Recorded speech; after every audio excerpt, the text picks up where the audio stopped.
사랑하는 말씀 모두 성도님들, 오늘도 이렇게 귀한 시간을 함께 할 수 있어 정말 감사드립니다. 혹시 오늘 아침 출근길은 어떠셨습니까? 지하철 안에서 핸드폰만 보며 하루를 시작하셨나요? 아니면 차 안에서 답답한 교통체증 속에 짜증과 불안으로 마음이 무거워지지는 않으셨습니까? 2025년을 살아가는 우리 대한민국의 젊은 성도님들, 특히 20대에서 30대 사이의 청년 청장년 성도님들의 아침은 참으로 고단합니다. 취업을 준비하는 분들은 오늘도 몇 번째 면접인지 세기도 힘들 정도로 지쳐있고, 겨우 취업한 분들은 회사에서 살아남기 위해 밤낮 없이 일하며 번아웃을 경험하고 계십니다. 결혼을 앞둔 분들은 집값과 결혼 비용 때문에 두려움에 떨고, 결혼한 분들은 육아와 생활비 때문에 매일 불안에 시달립니다.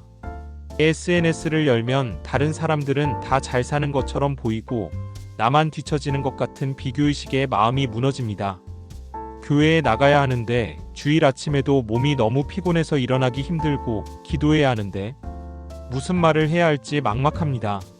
성경을 읽어야 하는데 무슨 뜻인지 이해되지 않고, 믿음을 지켜야 하는데 현실은 너무나 냉혹합니다. 그런 경험 있으십니까? 정말 그렇지 않습니까? 혹시 이런 마음 느껴보신 적 있으십니까? 아침에 눈을 뜨는 순간부터 오늘 하루가 두렵고, 출근하는 발걸음이 무겁고, 회사 문 앞에 서면 숨이 막힐 것 같은 그런 느낌 말입니다. 저도 목회를 시작하기 전 직장 생활을 했던 시절이 있었습니다.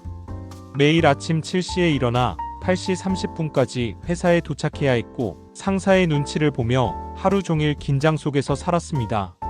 점심시간에도 마음 편히 쉴 수 없었고, 퇴근 후에도 업무 메시지가 계속 날아와 잠도 제대로 잘 수 없었습니다. 그때 저는 신앙인이었지만 하나님과는 점점 멀어지고 있었습니다. 기도할 시간도 없고, 성경 읽을 여유도 없고, 교회 가는 것조차 의무처럼 느껴졌습니다. 그러던 어느 날 한 선배 집사님께서 제게 이렇게 물으셨습니다. 출근길에 단 60초만 주님께 마음을 드려본 적이 있느냐고 말입니다. 처음에는 그게 무슨 소용이 있을까 생각했습니다. 60초로 무엇이 바뀔 수 있단 말입니까? 하지만 그분은 이렇게 말씀하셨습니다.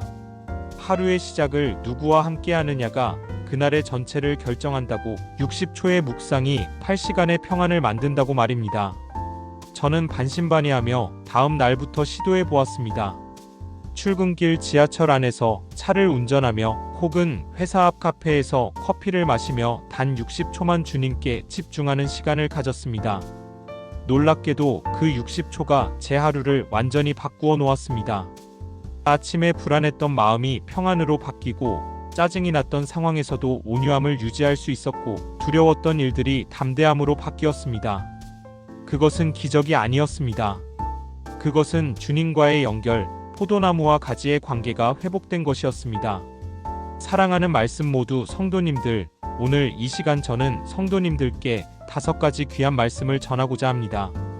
첫째, 60초 묵상이 어떻게 우리의 하루를 바꾸는지 그 영적 원리를 말씀드리겠습니다.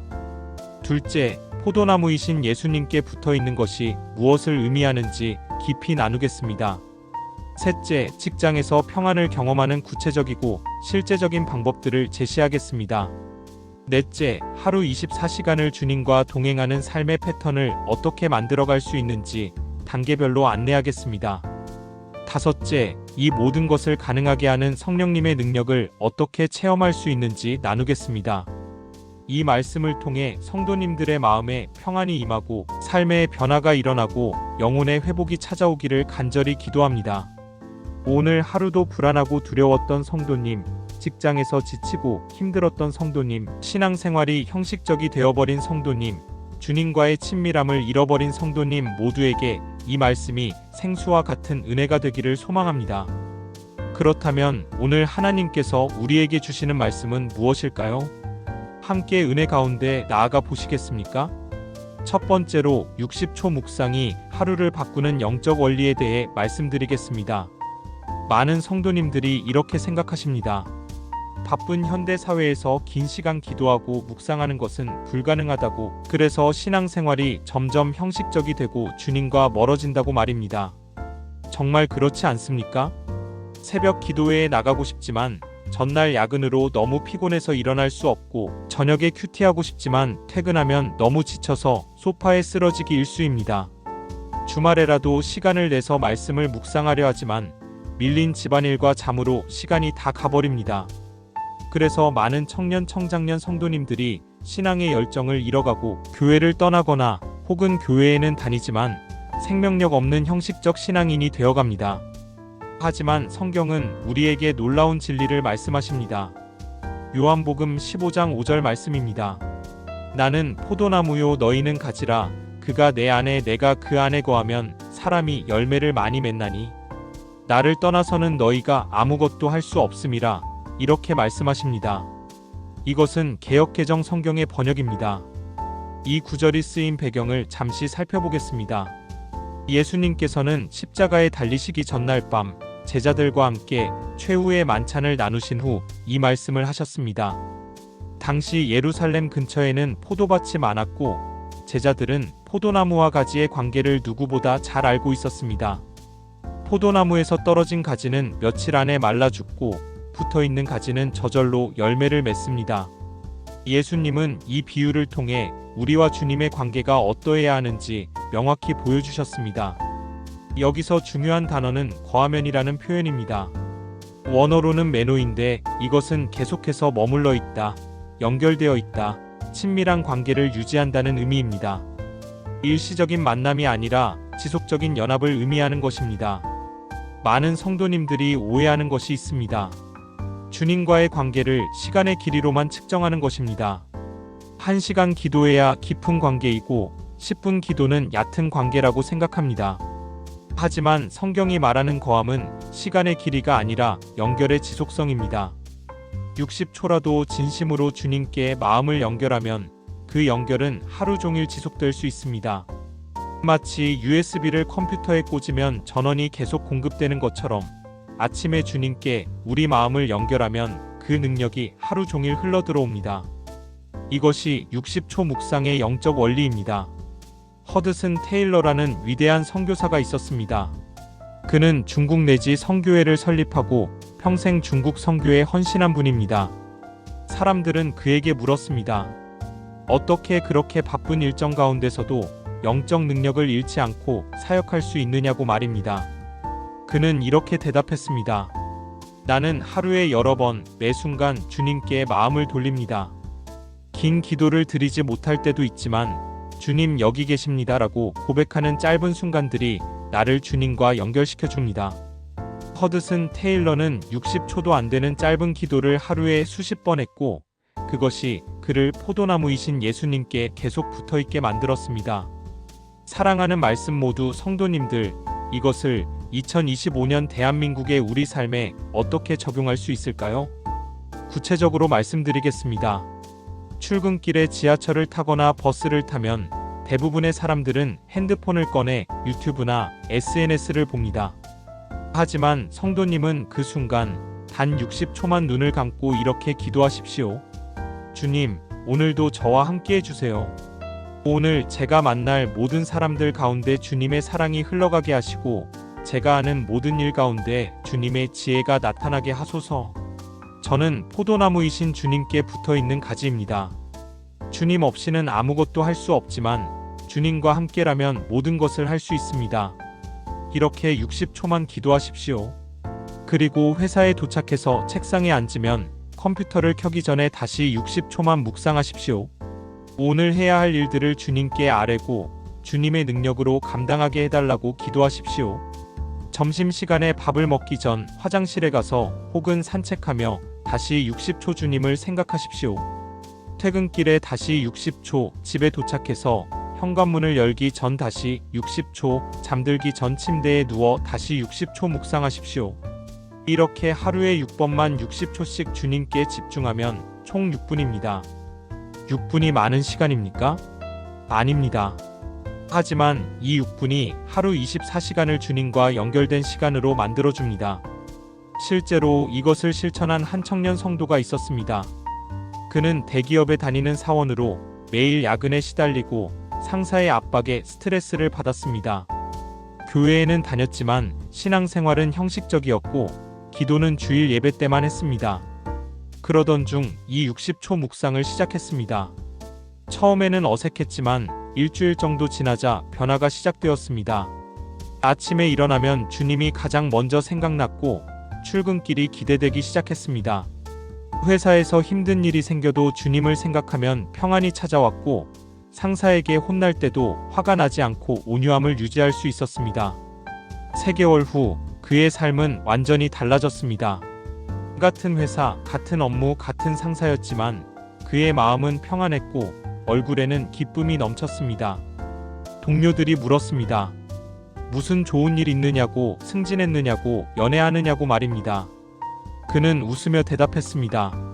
아니요, 그냥 예수님과 함께 다니는 중입니다. 라고 말입니다. 사랑하는 말씀 모두 성도님들, 이제 구체적으로 60초 묵상을 실천하는 단계를 말씀드리겠습니다. 첫 단계는 알람 설정입니다. 핸드폰에 하루 6번 알람을 설정하십시오. 아침 출근 시간, 회사 도착 시간, 점심 시간, 오후 3시, 퇴근 시간, 잠들기 전 시간에 알람을 맞추십시오. 알람 이름을 주님과 연결이라고 저장하십시오. 두 번째 단계는 짧은 기도문 준비입니다. 60초는 긴 기도를 할 수 없으므로 미리 짧은 기도문을 준비하십시오. 예를 들어 주님, 저는 가지이고 주님은 포도나무이십니다. 주님 없이는 아무것도 할 수 없습니다. 주님과 함께라면 모든 것을 할 수 있습니다와 같은 고백입니다. 세 번째 단계는 호흡 기도입니다. 60초 동안 천천히 숨을 쉬며 들숨에는 주님의 평안을, 날숨에는 나의 불안을 내보낸다고 생각하십시오. 이것은 기도이자 명상이며 우리 몸과 마음을 주님께 집중시키는 훈련입니다. 네 번째 단계는 감사 고백입니다. 60초 중 30초는 감사, 30초는 간구로 나누십시오. 먼저 주님께서 주신 것들에 감사하고 그 다음 필요한 것을 구하십시오. 다섯 번째 단계는 말씀 암송입니다. 매주 하나의 짧은 성경 구절을 선택해서 암송하고 60초 묵상 시간에 그 말씀을 반복하십시오. 요한복음 15장 5절, 빌립보서 4장 13절, 시편 23편 1절 등 짧고 강력한 말씀들을 선택하십시오. 사랑하는 말씀 모두 성도님들, 주님께서는 성도님을 결코 혼자 두지 않으십니다. 주님은 포도나무이시고 우리는 가지입니다. 우리가 주님께 붙어 있기만 하면 주님의 생명수가 우리 안에 흘러들어와 우리로 열매 맺게 하십니다. 60초는 짧은 시간이지만 그 60초가 우리를 주님께 연결시키고 그 연결이 하루 24시간을 주님과 동행하는 시간으로 만들어줍니다. 오늘 이 말씀을 들으시는 성도님, 내일 아침부터 시작해 보시겠습니까? 출근길에 단 60초만 주님께 마음을 드려 보십시오. 그 60초가 성도님의 하루를 완전히 바꾸어 놓을 것입니다. 그렇다면 이제 우리가 알아야 할 또 하나의 중요한 진리는 무엇일까요? 계속해서 말씀을 나누어 보겠습니다. 두 번째로 직장에서 평안을 경험하는 것이 무엇을 의미하는지 깊이 나누겠습니다. 많은 성도님들이 이렇게 생각하십니다. 직장은 영적인 곳이 아니라 세상적인 곳이고 그래서 직장에서는 신앙을 지키기 어렵다고 말입니다. 혹시 그런 생각 해보신 적 있으십니까? 회사에서는 경쟁해야 하고 때로는 정직하지 못한 일도 해야 하고 상사의 부당한 요구도 들어야 하고 그래서 신앙인으로 살기 어렵다고 생각하신 적 없으십니까? 많은 청년 성도님들이 직장 생활과 신앙 생활 사이에서 갈등합니다. 주일에 교회에서는 거룩하게 살라고 배우지만 월요일 아침 회사에 가면 그것이 불가능해 보입니다. 교회에서는 사랑하고 용서하라고 하지만 회사에서는 경쟁하고 이겨야 합니다. 교회에서는 정직하라고 하지만 회사에서는 때로 눈 감고 넘어가야 하는 일들이 있습니다. 그래서 많은 성도님들이 이중적인 삶을 살게 됩니다. 주일에는 신앙인, 평일에는 직장인으로 살아가는 것입니다. 하지만 성경은 이렇게 말씀하지 않습니다. 골로새서 3장 23절에서 24절 말씀을 보십시오. 무슨 일을 하든지 마음을 다하여 주께 하듯 하고 사람에게 하듯 하지 말라. 이는 유업의 상을 주께 받을 줄 알미니 너희는 주 그리스도를 섬기느니라. 이렇게 말씀하십니다. 이것은 개역개정 성경의 번역입니다. 이 말씀의 배경을 살펴보겠습니다. 골로새 교회는 소아시아 지역의 작은 도시에 있던 교회로 대부분의 성도들이 종이나 하층민이었습니다. 그들은 매일 힘든 노동을 해야 했고 주인들에게 부당한 대우를 받았습니다. 그들은 이렇게 생각했을 것입니다. 우리의 일은 하나님과 상관없는 세상적인 일이라고 말입니다. 하지만 사도 바울은 그들에게 놀라운 진리를 가르쳐 주었습니다. 너희가 하는 모든 일이 주님을 섬기는 일이라고, 너희의 직장이 바로 너희의 사역지라고 말입니다. 여기서 핵심 단어는 죽게 하듯이라는 표현입니다. 원어로는 호스 토 퀴리오인데 이것은 마치 주님께 직접 하는 것처럼이라는 의미입니다. 우리가 회사에서 하는 모든 일, 서류 작성, 회의 참석, 고객 응대, 청소, 정리, 모든 것이 주님께 드리는 예배라는 것입니다. 이것을 깨달으면 우리의 직장 생활이 완전히 달라집니다. 더 이상 직장은 고통의 장소가 아니라 예배의 장소가 됩니다. 더 이상 상사는 두려운 존재가 아니라 하나님께서 세우신 권위가 됩니다. 더 이상 업무는 짐이 아니라 하나님께 드리는 제물이 됩니다. 한 자매님의 이야기를 나누고 싶습니다. 그 자매님은 대형마트에서 계산원으로 일했습니다. 하루 종일 서서 손님들의 물건을 찍고 돈을 받고 영수증을 주는 단순 반복 작업이었습니다. 손님들은 무례했고 관리자는 까다로웠고 급여는 적었습니다. 그 자매님은 매일 불평하며 일했고 퇴근하면 집에서 울었습니다. 그러던 어느 주일 담임 목사님께서 골로새서 3장 말씀을 전했습니다.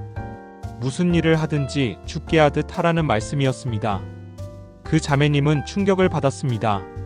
내가 계산대에서 하는 이 일이 주님께 드리는 예배가 될 수 있다는 것이 믿어지지 않았습니다. 하지만 그 자매님은 결단했습니다. 월요일부터 달라지겠다고, 계산대를 예배의 제단으로 여기겠다고 말입니다. 월요일 아침 그 자매님은 출근해서 계산대 앞에 서기 전 이렇게 기도했습니다. 주님, 오늘 제가 만날 모든 손님이 주님께서 보내신 사람들입니다. 제가 그들에게 미소로 대하는 것이 주님께 예배드리는 것입니다. 제가 정확하게 계산하는 것이 주님께 충성하는 것입니다. 제가 친절하게 인사하는 것이 주님의 사랑을 전하는 것입니다. 이렇게 기도하고 일을 시작했습니다. 놀라운 변화가 일어났습니다. 같은 일을 하는데 마음이 달랐습니다.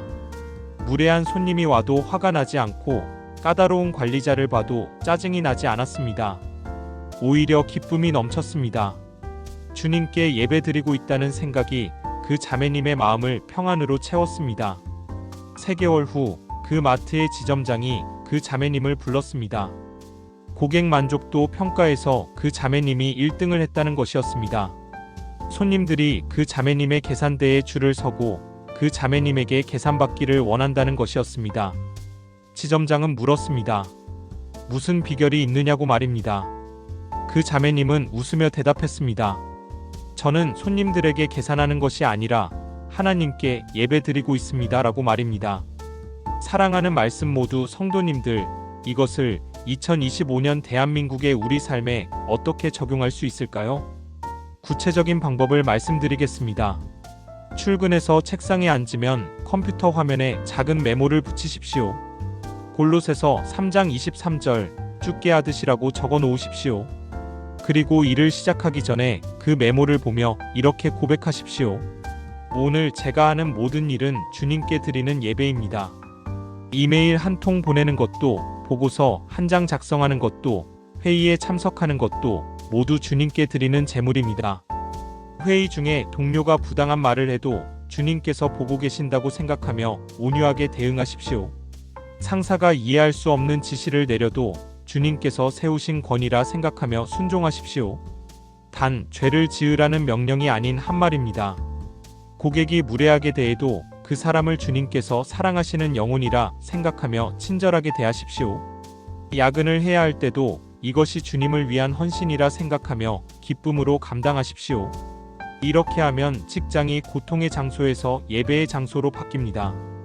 이제 구체적인 실천 단계를 말씀드리겠습니다. 첫 단계는 아침 헌신 기도입니다. 출근해서 업무를 시작하기 전 단 1분만 시간을 내어 오늘 하루의 모든 일을 주님께 드립니다 라고 기도하십시오. 책상 서랍 안에 작은 성경책이나 성경 구절 카드를 넣어두고 그것을 보며 기도하십시오. 두 번째 단계는 업무 중 감사 훈련입니다. 일하는 중간중간 감사할 일을 찾으십시오.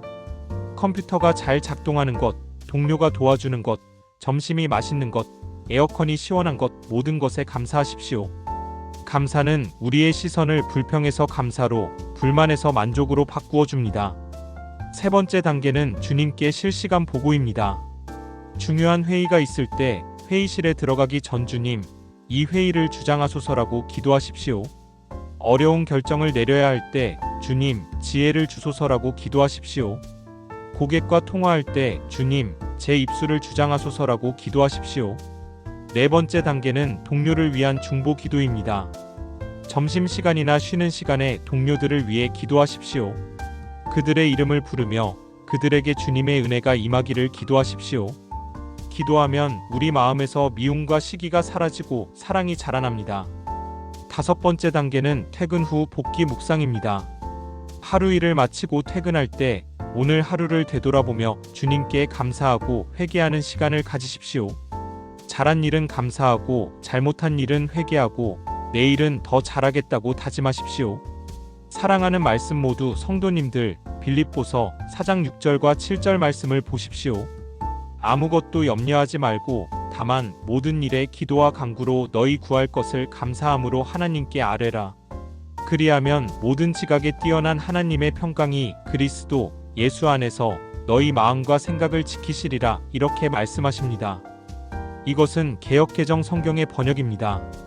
직장에서 평안을 경험하는 비결은 염려하지 않고 기도하는 것입니다. 염려는 우리를 불안하게 만들지만 기도는 우리에게 평안을 줍니다. 주님께서는 성도님을 사랑하십니다. 성도님의 직장 생활을 주님께서 아십니다. 성도님이 겪는 어려움을 주님께서 아십니다. 그러니 염려하지 마시고 주님께 맡기십시오. 주님께 하듯 일하십시오. 그러면 주님의 평안이 성도님의 마음과 생각을 지켜주실 것입니다. 오늘 이 말씀을 붙들고 내일 출근하시겠습니까? 직장을 예배의 제단으로 여기시겠습니까? 그렇다면 이제 우리가 알아야 할 세 번째 진리는 무엇일까요? 계속해서 말씀의 은혜 가운데로 들어가 보겠습니다.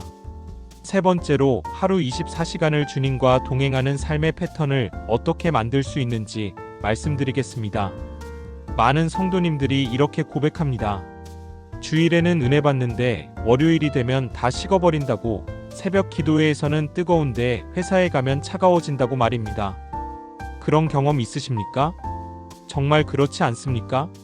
예배 시간에는 눈물 흘리며 회개하고 결단하는데 집에 돌아가면 다시 예전의 모습으로 돌아가는 그런 경험 말입니다. 특별 새벽 기도회 때는 매일 나가겠다고 다짐하는데 일주일도 못 가서 포기하는 그런 연약한 말입니다. 이것은 개인의 의지가 약해서가 아닙니다. 이것은 삶의 패턴이 만들어지지 않았기 때문입니다. 패턴이란 반복되는 습관이고, 습관은 우리의 삶을 만들어갑니다. 성경은 이것에 대해 명확히 말씀하십니다. 시편 1편 2절과 3절 말씀을 보십시오. 오직 여호와의 율법을 즐거워하여 그의 율법을 주야로 묵상하는도다. 그는 시냇가에 심은 나무가 철을 따라 열매를 맺으며 그 잎사귀가 마르지 아니함 같으니 그가 하는 모든 일이 다 형통하리로다, 이렇게 말씀하십니다. 이것은 개역개정 성경의 번역입니다. 여기서 주목해야 할 단어는 주야로 묵상하는 이라는 표현입니다. 주야로는 밤낮으로 계속해서 끊임없이라는 의미입니다. 1년에 한 번도 아니고 일주일에 한 번도 아니고 하루에 한 번도 아닙니다. 주야로, 즉 24시간 계속해서 하나님의 말씀을 묵상하라는 것입니다. 그런데 이것이 가능할까요? 24시간 계속 성경만 읽고 기도만 할 수는 없지 않습니까? 일도 해야 하고 밥도 먹어야 하고 잠도 자야 하는데 어떻게 주야로 묵상할 수 있습니까? 여기서 묵상이라는 단어의 의미를 정확히 알아야 합니다. 원어로는 하가인데 이것은 중얼거리다, 되새기다, 반복하다는 의미입니다. 마치 소가 되새김질하듯이 우리가 하나님의 말씀을 마음속으로 계속 되새긴다는 것입니다. 아침에 읽은 말씀을 출근길에 되새기고, 점심시간에 다시 생각하고, 퇴근길에 또 떠올리고, 잠들기 전에 다시 묵상하는 것입니다. 이것이 주야로 묵상하는 삶입니다. 역사적으로 위대한 신앙의 선배들은 모두 이런 삶을 살았습니다.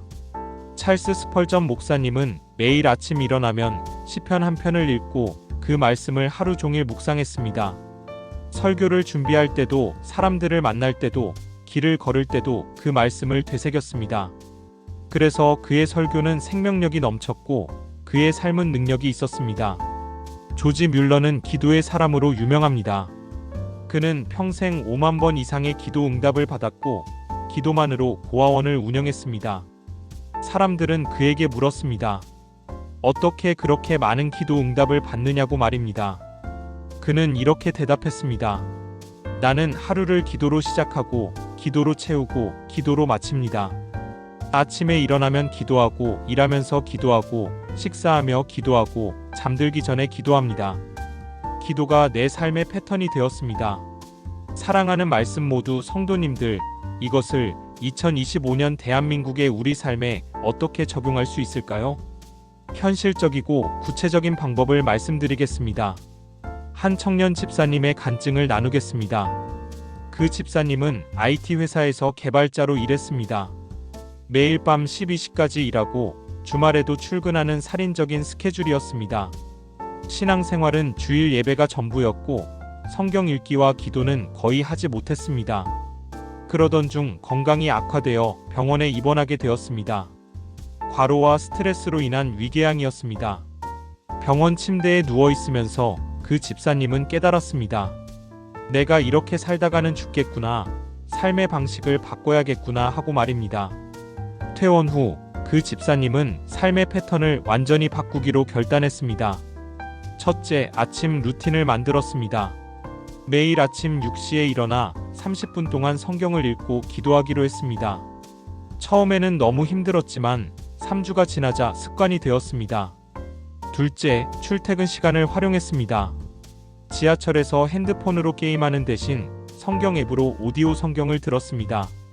편도 40분씩 왕복 80분이었는데 그 시간에 신약 성경 한 권을 일주일에 한 번씩 들을 수 있었습니다. 셋째, 점심시간 15분을 활용했습니다. 밥을 먹고 난 후 15분 동안 회사 근처 공원을 산책하며 아침에 읽은 말씀을 되새겼습니다. 핸드폰에 아침 말씀을 메모해두고 그것을 보며 묵상했습니다. 넷째, 업무 중에도 짧은 기도를 반복했습니다. 화장실 갈 때마다 주님 감사합니다라고 한마디씩 기도했습니다. 커피를 마실 때마다 주님 저를 새롭게 하소서라고 기도했습니다. 다섯째, 잠들기 전 10분 감사일기를 썼습니다. 하루를 되돌아보며 감사한 일 3가지를 노트에 적었습니다. 그리고 내일 할 일을 주님께 아뢰며 기도했습니다. 이런 패턴을 3개월 동안 지속하자 놀라운 변화가 일어났습니다. 같은 회사에서 같은 일을 하는데 스트레스가 줄어들고 평안이 찾아왔습니다. 업무 효율이 올라가고 동료들과의 관계가 개선되었습니다. 무엇보다 주님과의 관계가 친밀해졌고 신앙에 확신이 생겼습니다. 1년 후 그 집사님은 더 이상 야근하지 않아도 되는 팀으로 이동했고 주말에는 교회 청년부 리더로 섬기게 되었습니다. 사랑하는 말씀 모두 성도님들, 이제 24시간 주님과 동행하는 구체적인 패턴을 단계별로 말씀드리겠습니다. 첫 단계는 아침 루틴 만들기입니다. 매일 같은 시간에 일어나 같은 순서로 영적 훈련을 하십시오. 성경 읽기 10분, 기도하기 10분, 찬양하기 5분, 묵상하기 5분으로 구성하십시오. 처음에는 30분이 길게 느껴지지만 3주만 지속하면 습관이 됩니다. 두 번째 단계는 이동 시간 활용하기입니다.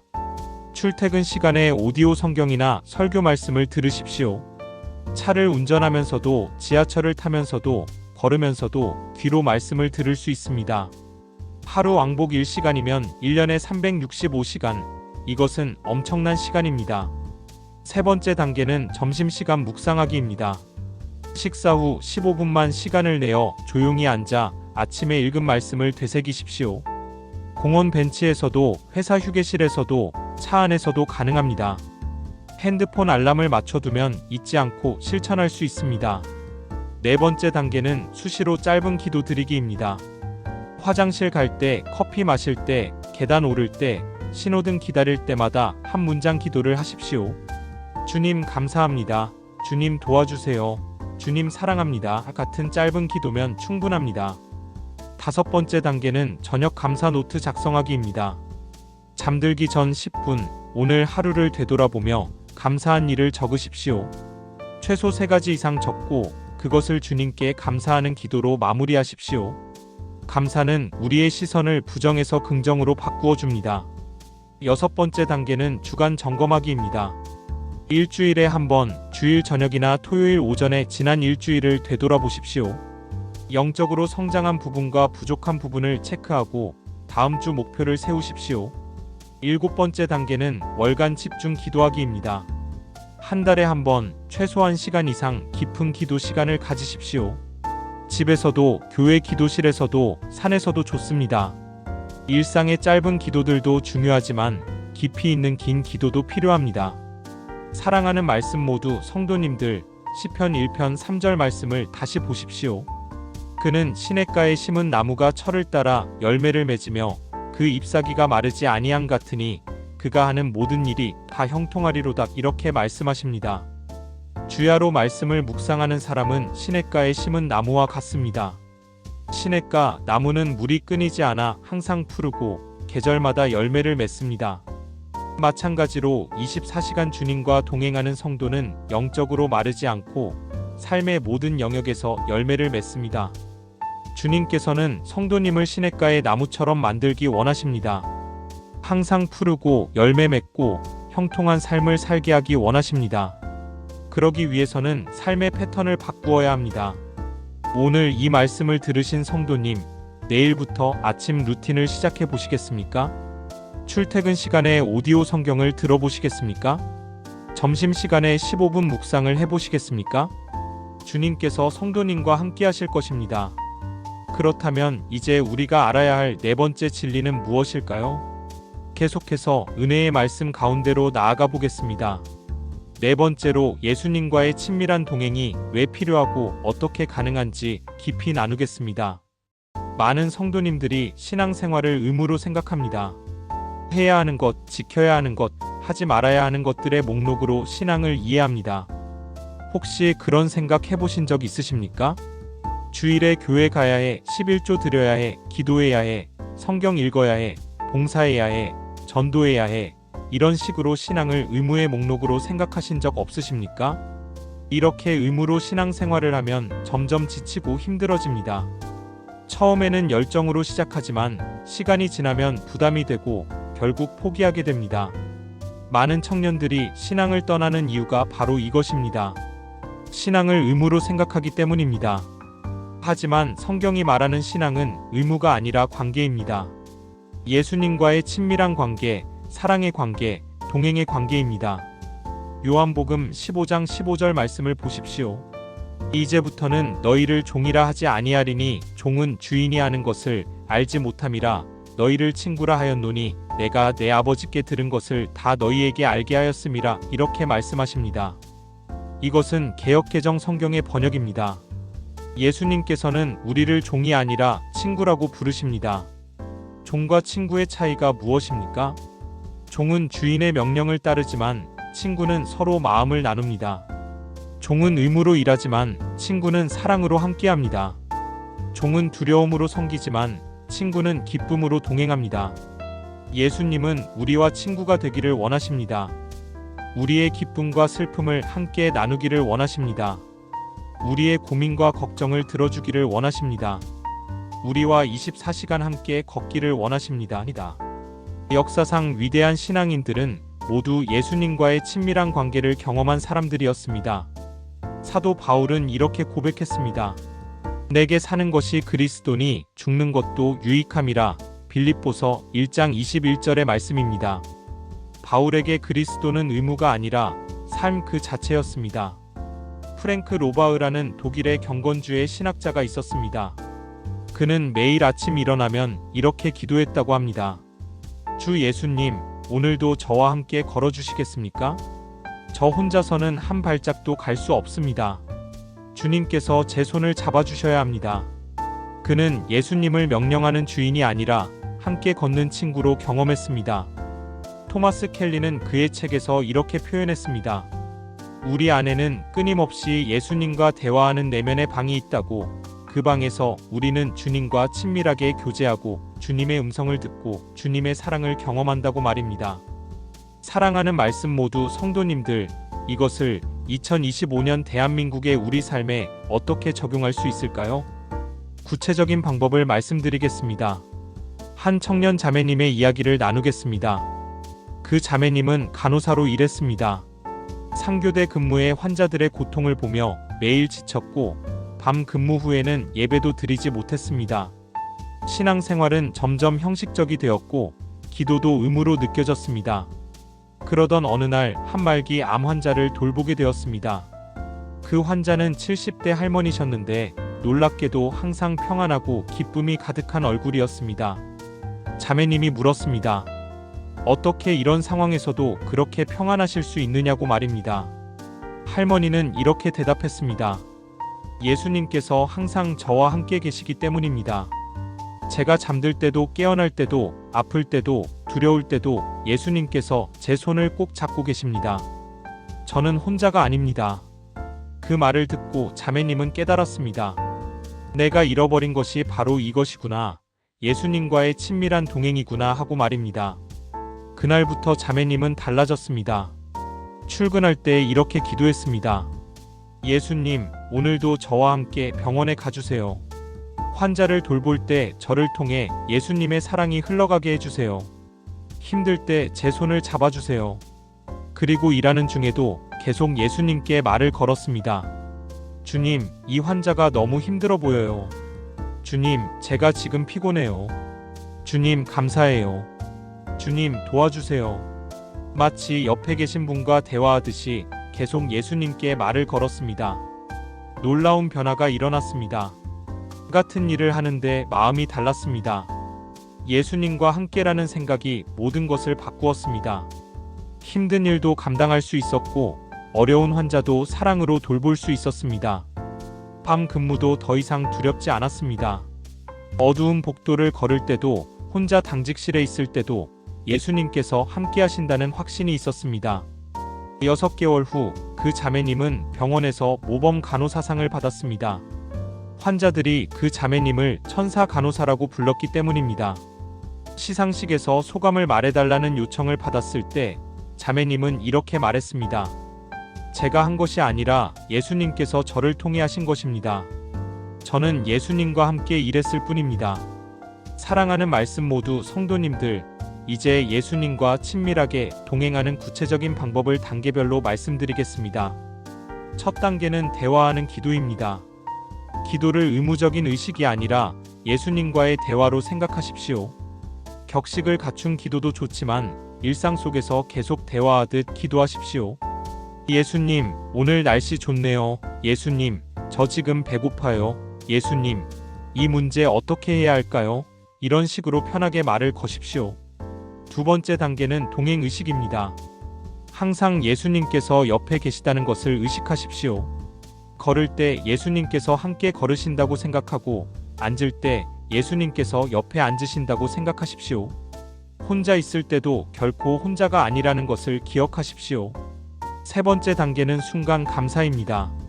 매 순간 감사할 일을 찾아 예수님께 감사하십시오. 밥이 맛있으면 예수님 감사합니다. 길이 막히지 않으면 예수님 감사합니다. 동료가 도와주면 예수님 감사합니다라고 고백하십시오. 감사는 우리를 예수님께 연결시키는 강력한 통로입니다. 네 번째 단계는 실시간 고백입니다. 잘못을 저질렀을 때 즉시 예수님께 고백하십시오. 저녁까지 기다리지 말고 그 순간 바로 예수님, 제가 잘못했습니다. 용서해 주세요라고 고백하십시오. 고백은 우리를 다시 예수님과 친밀하게 만들어줍니다. 다섯 번째 단계는 내면 대화입니다. 마음속으로 계속 예수님과 대화를 나누십시오. 회의 중에도 운전하면서도 밥 먹으면서도 마음속으로 예수님께 말을 거십시오. 이것은 미친 것이 아니라 가장 정상적인 신앙생활입니다. 여섯 번째 단계는 말씀 동행입니다. 아침에 읽은 성경 구절 하나를 하루 종일 묵상하십시오. 그 말씀을 암송하고 그 말씀으로 예수님과 대화하십시오. 말씀은 예수님의 음성이고 우리가 그 음성을 듣는 것이 동행입니다. 7번째 단계는 깊은 교제 시간입니다. 하루 중 최소 한 번은 모든 것을 내려놓고 예수님과 깊이 교제하는 시간을 가지십시오. 아침이든 저녁이든 10분이든 30분이든 오직 예수님께만 집중하는 시간을 가지십시오. 일상의 짧은 대화도 중요하지만 깊은 교제도 필요합니다. 사랑하는 말씀 모두 성도님들, 요한복음 15장 4절 말씀을 보십시오. 내 안에 거하라 나도 너희 안에 거하리라. 가지가 포도나무에 붙어있지 아니하면 스스로 열매를 맺을 수 없음같이 너희도 내 안에 있지 아니하면 그러하리라. 이렇게 말씀하십니다. 이것은 개역개정 성경의 번역입니다. 거하라는 것은 함께 살라는 것입니다. 예수님 안에 거하고 예수님께서 우리 안에 거하시는 것입니다. 이것은 일주일에 한 번 교회에서 만나는 관계가 아닙니다. 이것은 24시간 함께 사는 관계입니다. 마치 부부가 함께 사는 것처럼, 친구가 늘 함께하는 것처럼 우리는 예수님과 함께 삽니다. 예수님께서는 성도님과 친밀한 관계를 원하십니다. 성도님의 기쁨과 슬픔을 함께 나누기를 원하십니다. 성도님의 성공과 실패를 함께하기를 원하십니다. 성도님과 매 순간 동행하기를 원하십니다. 데살로니가전서 5장 17절 말씀입니다. 쉬지 말고 기도하라. 이렇게 말씀하십니다. 쉬지 말고 기도한다는 것은 24시간 무릎 꿇고 있으라는 것이 아닙니다. 그것은 24시간 예수님과 대화하며 살라는 것입니다. 일하면서도 쉬면서도 먹으면서도 자면서도 예수님과 함께하라는 것입니다. 오늘 이 말씀을 붙들고 예수님과의 친밀한 동행을 시작하시겠습니까? 더 이상 의무로 신앙생활하지 마시고 친구이신 예수님과 함께 걸으시겠습니까? 예수님께서 성도님의 손을 잡고 기다리고 계십니다. 그렇다면 이제 마지막으로 우리가 알아야 할 5번째 진리는 무엇일까요? 함께 마지막 말씀의 은혜 가운데로 들어가 보겠습니다. 5번째로 이 모든 것을 가능하게 하는 성령님의 능력을 어떻게 체험할 수 있는지 나누겠습니다. 지금까지 60초 묵상, 직장에서의 평안, 24시간 동행의 패턴, 예수님과의 친밀한 관계에 대해 말씀드렸습니다. 하지만 솔직히 이렇게 생각하시는 분들이 계실 것입니다. 좋은 말씀이지만 실천하기 어렵다고, 내 의지로는 불가능하다고, 며칠은 할 수 있어도 계속하기는 힘들다고 말입니다. 정말 그렇지 않습니까? 작심삼일이라는 말이 있지 않습니까? 새해에 결심하고 며칠 하다가 포기하는 경험 누구나 있지 않습니까? 교회에서 은혜 받고 결단하지만 일주일도 못 가서 다시 원래대로 돌아가는 경험 정말 많이 해보셨을 것입니다. 여기에 비밀이 있습니다. 우리의 힘으로는 불가능하지만 성령님의 능력으로는 가능합니다. 인간의 의지는 약하지만 성령님의 능력은 강합니다. 우리의 노력은 한계가 있지만 성령님의 도우심은 무한합니다. 사도행전 1장 8절 말씀을 보십시오. 오직 성령이 너희에게 임하시면 너희가 권능을 받고 예루살렘과 온 유대와 사마리아와 땅 끝까지 이르러 내 증인이 되리라. 이렇게 말씀하십니다. 이것은 개역개정 성경의 번역입니다. 성령이 임하면 권능을 받는다고 말씀하십니다. 권능은 헬라어로 디나미스인데 다이나마이트의 어원이 되는 단어입니다. 폭발적인 능력, 변화시키는 힘, 불가능을 가능하게 만드는 능력을 의미합니다. 초대 교회 제자들을 보십시오. 예수님께서 십자가에 달리셨을 때 그들은 모두 도망갔습니다. 베드로는 예수님을 3번 부인했고 제자들은 다락방에 숨어 떨었습니다. 그들은 겁쟁이였고 연약했고 변덕스러웠습니다. 하지만 오순절에 성령님께서 임하신 후 그들은 완전히 달라졌습니다. 베드로는 3,000명 앞에서 담대히 복음을 전했고 제자들은 죽음을 두려워하지 않고 복음을 증거했습니다. 무엇이 그들을 변화시켰습니까? 성령님의 능력입니다. 인간의 의지가 아니라 성령님의 능력이 그들을 바꾸어 놓았습니다.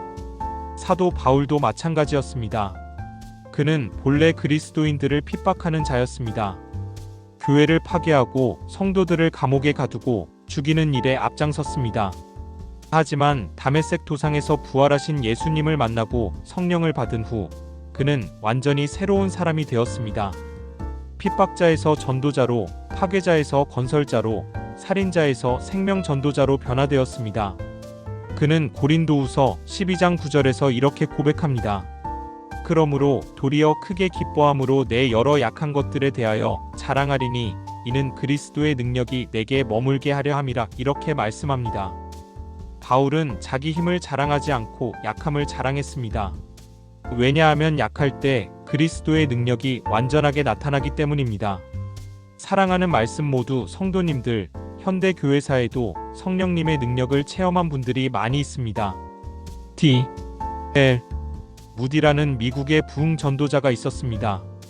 그는 본래 평범한 구두 판매원이었고 교육도 제대로 받지 못했습니다. 설교도 서툴렀고 성경 지식도 부족했습니다.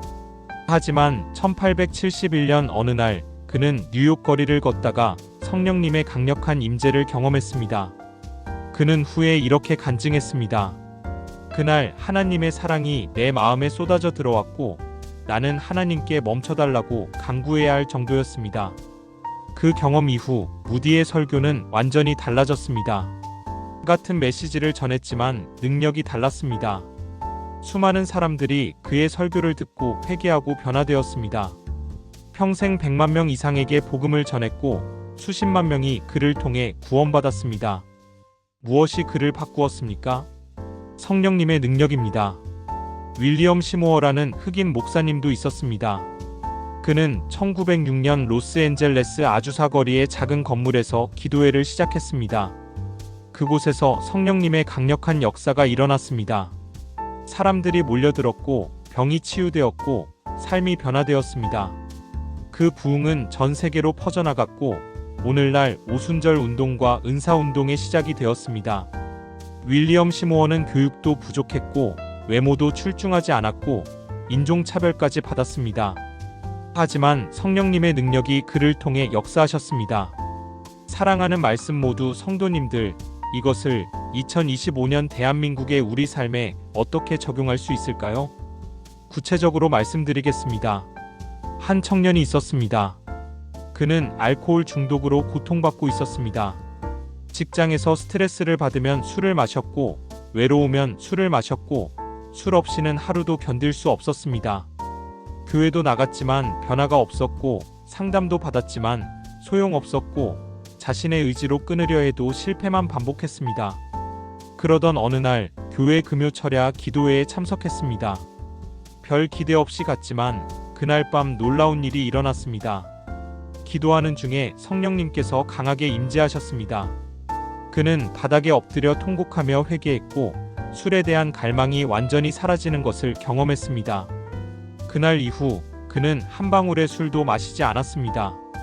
갈망도 사라졌고 유혹도 이길 수 있었습니다. 자기 의지로는 불가능했지만 성령님의 능력으로 가능했습니다. 또 다른 자매님의 이야기가 있습니다. 그 자매님은 분노 조절 장애로 고통받았습니다. 작은 일에도 화를 내고 가족들에게 상처를 주고 직장에서도 문제를 일으켰습니다. 자신의 성격을 바꾸려고 수없이 노력했지만 며칠 지나면 다시 폭발했습니다. 그러던 중 성령 충만에 대한 설교를 듣고 깨달았습니다. 내가 바꾸는 것이 아니라 성령님께서 바꾸시는 것이구나 하고 말입니다. 그날부터 매일 아침 이렇게 기도했습니다. 성령님, 오늘도 저를 충만하게 채워주세요. 제 안의 분노를 성령님의 온유함으로 바꾸어 주세요. 제 안의 미움을 성령님의 사랑으로 바꾸어 주세요. 놀랍게도 변화가 시작되었습니다. 화가 치밀어 오를 때 성령님께서 마음을 진정시켜 주셨고 폭발하려는 순간 평안이 찾아왔습니다. 6개월 후 그 자매님의 가정은 완전히 달라졌습니다. 남편은 아내가 변한 것에 놀랐고 아이들은 엄마를 다시 신뢰하기 시작했고 직장에서도 인정받게 되었습니다. 사랑하는 말씀 모두 성도님들, 이제 성령님의 능력을 체험하는 구체적인 방법을 단계별로 말씀드리겠습니다. 첫 단계는 자신의 무능함을 인정하는 것입니다. 내 힘으로는 할 수 없다고, 내 의지로는 부족하다고, 내게는 성령님의 도우심이 필요하다고 고백하십시오. 교만한 자에게는 성령님께서 역사하지 않으시지만 겸손한 자에게는 은혜를 주십니다. 두 번째 단계는 성령 충만을 간구하는 것입니다. 매일 아침 성령님, 저를 충만하게 채워주세요라고 기도하십시오. 에베소서 5장 18절은 성령으로 충만함을 받으라고 명령합니다. 이것은 선택이 아니라 명령이고 하나님의 뜻입니다. 세 번째 단계는 순종하는 것입니다. 사도행전 5장 32절은 하나님이 자기에게 순종하는 사람들에게 주신 성령이라고 말씀합니다. 성령님은 순종하는 자와 함께하십니다. 하나님의 말씀에 순종하고 성령님의 인도하심에 순종하십시오. 네 번째 단계는 죄를 고백하고 회개하는 것입니다. 죄는 성령님의 역사를 막는 장애물입니다. 매일 자신을 살피고 죄가 있으면 즉시 고백하고 회개하십시오. 회개는 일회성이 아니라 매일의 실천입니다. 다섯 번째 단계는 말씀으로 사는 것입니다. 성령님은 말씀을 통해 역사하십니다. 매일 성경을 읽고 말씀을 묵상하고 말씀대로 살려고 노력하십시오. 말씀이 풍성한 곳에 성령님의 역사도 풍성합니다. 여섯 번째 단계는 기도하는 것입니다. 누가복음 11장 13절은 하늘 아버지께서 구하는 자에게 성령을 주시지 않겠느냐고 말씀합니다. 구하십시오, 찾으십시오, 두드리십시오. 성령님을 간절히 사모하고 구하는 자에게 주님께서는 성령을 부어주십니다. 일곱 번째 단계는 믿음으로 받는 것입니다. 성령님께서 이미 내 안에 계시고 나를 도우시고 나를 변화시키신다는 것을 믿으십시오. 느낌이나 감정이 아니라 믿음으로 받아들이십시오. 믿음이 있는 곳에 성령님의 역사가 나타납니다. 사랑하는 말씀 모두 성도님들, 갈라디아서 5장 22절과 23절 말씀을 보십시오. 오직 성령의 열매는 사랑과 희락과 화평과 오래 참음과 자비와 양성과 충성과 온유와 절제니 이 같은 것을 금지할 법이 없느니라 이렇게 말씀하십니다. 이것은 개역개정 성경의 번역입니다.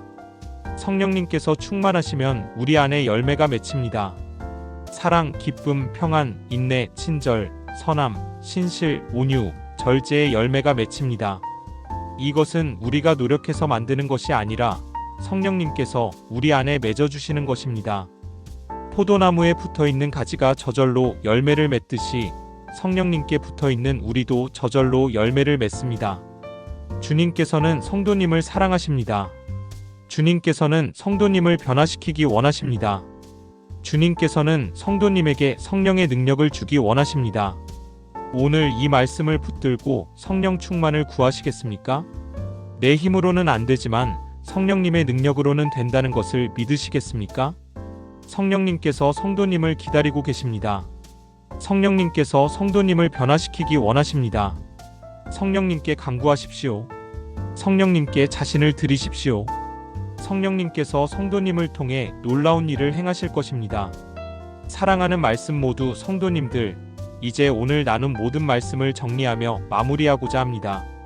오늘 우리가 함께 나눈 5가지 귀한 말씀을 다시 한번 마음에 새기시기 바랍니다. 첫째, 60초 묵상이 하루를 바꾸는 영적 원리를 배웠습니다. 포도나무이신 예수님께 우리를 연결하는 짧은 순간들이 하루 24시간을 주님과 함께하는 시간으로 만들어줍니다. 출근길, 회사, 점심시간, 퇴근길, 집에서 단 60초씩만 주님께 마음을 집중해도 우리의 하루는 완전히 달라집니다. 둘째, 직장에서 평안을 경험하는 비결을 배웠습니다.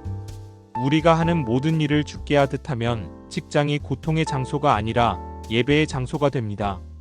업무는 짐이 아니라 주님께 드리는 제물이고 동료들은 부담이 아니라 주님께서 사랑하시는 영혼들입니다. 셋째, 하루 24시간을 주님과 동행하는 삶의 패턴을 배웠습니다. 아침 루틴, 이동시간 활용, 점심 묵상, 수시 기도, 저녁 감사 노트를 통해 주야로 주님의 말씀을 묵상하는 삶을 살 수 있습니다. 이런 패턴이 만들어지면 우리는 시냇가에 심은 나무처럼 항상 푸르고 열매 맺는 삶을 살게 됩니다. 넷째, 예수님과의 친밀한 동행이 무엇인지 배웠습니다. 신앙은 의무가 아니라 관계이고 예수님은 주인이 아니라 친구이십니다. 매 순간 예수님께 말을 걸고 함께 걷고 마음을 나누며 살아갈 때 우리는 진정한 기쁨을 경험합니다. 다섯째, 성령님의 능력을 체험하는 방법을 배웠습니다. 우리의 힘으로는 불가능하지만 성령님의 능력으로는 가능합니다. 겸손히 우리의 무능함을 인정하고 성령 충만을 간구하고 순종하고 회개하고 말씀으로 살고 기도하고 믿음으로 받을 때 성령님께서 우리를 변화시키십니다. 사랑하는 말씀 모두 성도님들, 이제 이 말씀을 어떻게 적용하실 것입니까? 오늘 이 말씀을 들으시고 은혜 받으셨다면 내일부터 한 가지라도 실천해 보시기 바랍니다. 내일 아침 출근길에 60초 묵상을 시작해 보십시오. 회사에 도착해서 골로새서 3장 23절 말씀을 붙여 놓으십시오. 점심시간에 15분 산책하며 아침 말씀을 되새겨 보십시오. 퇴근 후 10분 감사 노트를 작성해 보십시오. 잠들기 전 성령 충만을 간구하는 기도를 드려 보십시오. 작은 실천 하나가 큰 변화를 만들어냅니다. 한 걸음의 순종이 천리 여행의 시작입니다. 오늘도 이 귀한 시간 함께 해주신 모든 성도님들께 진심으로 감사드립니다. 바쁜 일상 가운데서도 이렇게 말씀을 듣기 위해 시간을 내어주신 것에 감사드립니다. 주님께서 성도님들의 마음에 뿌려주신 말씀의 씨앗이 싹트고 자라 풍성한 열매를 맺기를 간절히 기도합니다. 오늘 말씀이 은혜가 되셨다면 좋아요를 눌러주시고 댓글로 여러분의 감사와 기도 제목을 나눠주세요. 주님 안에서 서로 기도하며 함께 성장하는 공동체가 되기를 소망합니다. 여러분의 간증과 경험을 댓글로 나눠주시면 그것이 또 다른 성도님들에게 큰 격려와 힘이 될 것입니다. 혼자 가는 길보다 함께 가는 길이 더 아름답습니다. 서로의 믿음을 나누고 서로를 위해 기도하며 함께 주님께 나아가는 우리가 되기를 기도합니다.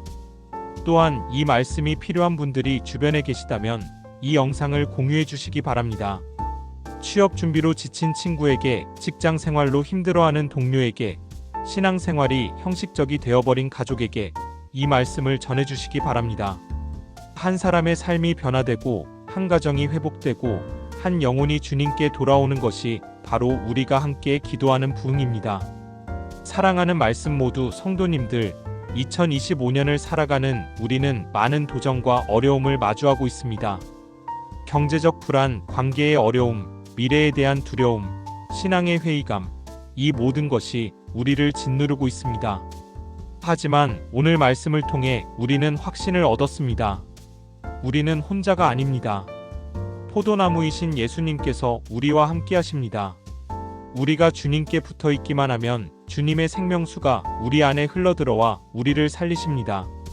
60초의 묵상이, 죽게 하듯 하는 삶이, 주야로 말씀을 되새기는 패턴이, 예수님과의 친밀한 대화가, 성령님의 충만함이 우리의 삶을 완전히 바꾸어 놓을 것입니다. 내일 아침 눈을 뜨는 순간부터 달라질 것입니다. 출근길이 기대되고, 회사가 예배의 제단이 되고, 동료들이 선교의 대상이 되고, 업무가 주님께 드리는 예배가 될 것입니다. 힘든 순간에도 평안이 있고, 어려운 상황에도 기쁨이 있고, 불가능해 보이는 일에도 소망이 있을 것입니다. 왜냐하면 우리는 혼자가 아니기 때문입니다. 예수님께서 우리와 함께 하시고 성령님께서 우리를 도우시기 때문입니다. 요한복음 15장 5절 말씀을 다시 한번 기억하십시오. 나는 포도나무요 너희는 가지라. 그가 내 안에 내가 그 안에 거하면 사람이 열매를 많이 맺나니 나를 떠나서는 너희가 아무것도 할 수 없음이라. 우리는 가지이고 예수님은 포도나무이십니다. 우리가 예수님께 붙어 있기만 하면 저절로 열매를 맺습니다. 애쓰지 않아도, 노력하지 않아도 그저 붙어 있기만 하면 됩니다. 60초씩 주님께 마음을 연결하는 것이 바로 붙어 있는 것입니다. 죽게 하듯 일하는 것이 바로 붙어 있는 것입니다. 주야로 말씀을 묵상하는 것이 바로 붙어 있는 것입니다. 예수님과 대화하며 사는 것이 바로 붙어 있는 것입니다. 성령님의 충만함을 구하는 것이 바로 붙어 있는 것입니다. 오늘부터 성도님은 포도나무이신 예수님께 붙어 있는 가지로 살아가시기 바랍니다.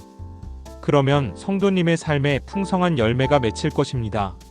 사랑의 열매, 기쁨의 열매, 평안의 열매, 인내의 열매, 친절의 열매, 선함의 열매, 신실의 열매, 온유의 열매, 절제의 열매가 맺힐 것입니다. 성도님의 가정에 평화가 임할 것이고, 성도님의 직장에 은혜가 흐를 것이고, 성도님의 관계가 회복될 것이고, 성도님의 미래가 소망으로 가득할 것입니다. 이것은 저의 약속이 아니라 하나님의 약속입니다. 성경이 말씀하시는 진리입니다. 수천 년 동안 수많은 성도들이 경험한 은혜입니다. 그리고 오늘 이 말씀을 듣는 성도님도 경험하게 될 은혜입니다. 주님의 은혜와 사랑이 성도님들과 함께 하시기를 간절히 기도드립니다. 성도님의 가정에 주님의 평안이 충만하기를 기도합니다. 성도님의 일터에 주님의 지혜가 넘치기를 기도합니다. 성도님의 관계에 주님의 사랑이 흐르기를 기도합니다. 성도님의 마음에 주님의 기쁨이 가득하기를 기도합니다. 성도님의 영혼에 주님의 평강이 머물기를 기도합니다. 오늘 하루도 내일도 모레도 매일매일 주님께서 성도님과 함께 하시기를 기도합니다. 아침에 눈을 뜰 때 주님의 은혜로 시작하고 저녁에 잠들 때 주님의 평안으로 마무리하는 복된 삶을 사시기를 기도합니다. 출근할 때 주님께서 함께 가시고, 일할 때 주님께서 도우시고, 쉴 때 주님께서 회복시켜 주시고, 돌아올 때 주님께서 인도하시는 은혜를 경험하시기를 기도합니다. 힘들 때 주님의 위로를 받고, 기쁠 때 주님과 함께 기뻐하고, 슬플 때 주님께 눈물을 맡기고, 감사할 때 주님께 영광 돌리는 삶을 사시기를 기도합니다. 60초 묵상으로 하루를 시작하고, 죽게 하듯 일하고, 주야로 말씀을 묵상하고, 예수님과 친밀히 동행하고, 성령님의 충만함을 경험하는 복된 성도님들이 되시기를 간절히 기도합니다. 이 모든 말씀을 예수 그리스도의 이름으로 기도드립니다. 아멘. 사랑하는 말씀 모두 성도님들, 주님의 은혜와 평강이 성도님들의 영혼과 육신에, 가정과 일터에, 현재와 미래에 항상 함께 하시기를 축복하며 기도합니다. 오늘도 이 귀한 말씀으로 함께 할 수 있어 정말 감사했습니다. 다음에 또 만날 때까지 주님의 사랑 안에서 평안하시고 건강하시고 승리하시기를 바랍니다. 좋아요와 구독, 알림 설정도 잊지 말아주시고 댓글로 여러분의 이야기를 나눠주세요. 여러분 한 분 한 분을 위해 기도하겠습니다. 주님께서 성도님을 사랑하십니다. 저도 성도님을 사랑합니다. 주님 안에서 다시 만날 그날까지 샬롬, 평안을 빕니다. 주님의 크신 은혜가 성도님과 함께 하시기를 축원합니다. 하나님 아버지, 오늘 이 말씀을 듣는 모든 성도님들을 축복해 주시옵소서. 이 말씀이 그들의 마음에 깊이 새겨지게 하시고 그들의 삶을 변화시키는 능력이 되게 하옵소서. 내일 아침 그들이 눈을 뜰 때 주님을 가장 먼저 생각하게 하시고 60초 묵상으로 하루를 시작하게 하옵소서.